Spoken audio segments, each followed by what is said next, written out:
আমরা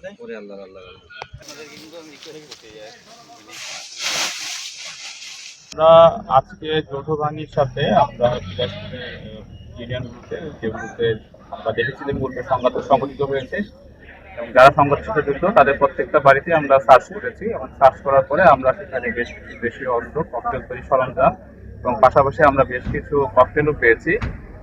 এর পাশাপাশি আমাদের যেটা উদ্দেশ্য ছিল, এর আগেও আমরা দেখেছি যে আমরা যে ঘটনাগুলো ঘটার পরে আমরা কিন্তু পুলিশ যে আমরা নিজস্ব জাতীয়তা জেলা পুলিশের সমন্বয়ে যে অভিযান চলমান ছিল, আজকে আমরা এটাই আরেকটা বড় স্কেলে লার্জ স্কেলে করেছি এবং আমরা উদ্ধার করেছি, আপনাদের দেখিয়েছি। এর আগে আমাদের যে ঘটনাটা ঘটেছিল তখন আমরা তাৎক্ষণিকভাবে ঘটনা নিয়ন্ত্রণে আনার পরেও মামলা হওয়ার পাশাপাশি আমরা আসামিদের গ্রেফতার করেছি। তো আসামি পরবর্তীতে যারা জড়িত আছে তাদের ব্যাপারে অভিযান অব্যাহত থাকবে, তাদেরকে আমরা অবশ্যই আইনের আওতায় নিয়ে আসবো। এই বিলাসপুরের শান্তি শৃঙ্খলা রক্ষার জন্য জেলা পুলিশ অঙ্গীকারবদ্ধ। এটা হচ্ছে প্রাথমিকভাবে যে বিভিন্ন তথ্য জানা যাচ্ছে যে তারা হচ্ছে বিভিন্ন মাধ্যমে এই সংগ্রহগুলো করে থাকে। সংগ্রহগুলো যে রুটগুলো আছে সেই রুটগুলোকে হচ্ছে আমরা পর্যায়ক্রমে এগুলো আমাদের নজরদারির ভিতরে নিয়ে আসবো। অলরেডি এগুলো নজরদারিতে আছে, আমরা এর অভিযানও চলমান থাকবে এবং আমরা আশা করি যে আমরা সামনের অভিযানগুলোতে যখন থাকবে আমরা আপনাদেরকে সেটা দেখাবো।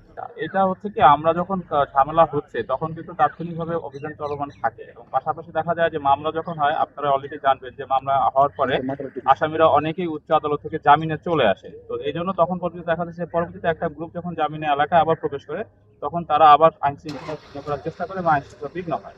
তো একজন ব্যক্তি যখন জামিনে আসে তাকে তো আমাদের সেই আইনি সুরক্ষার ভিত্তিতে আমরা তাদের তখন তাৎক্ষণিকভাবে কোনো আইন পদক্ষেপ নিচ্ছি না। যদি সে ভায়োলেট করে তখন আমরা তার জামিন বাতিলের জন্য যে প্রসিডিউর সেটা আমরা ফলো করি।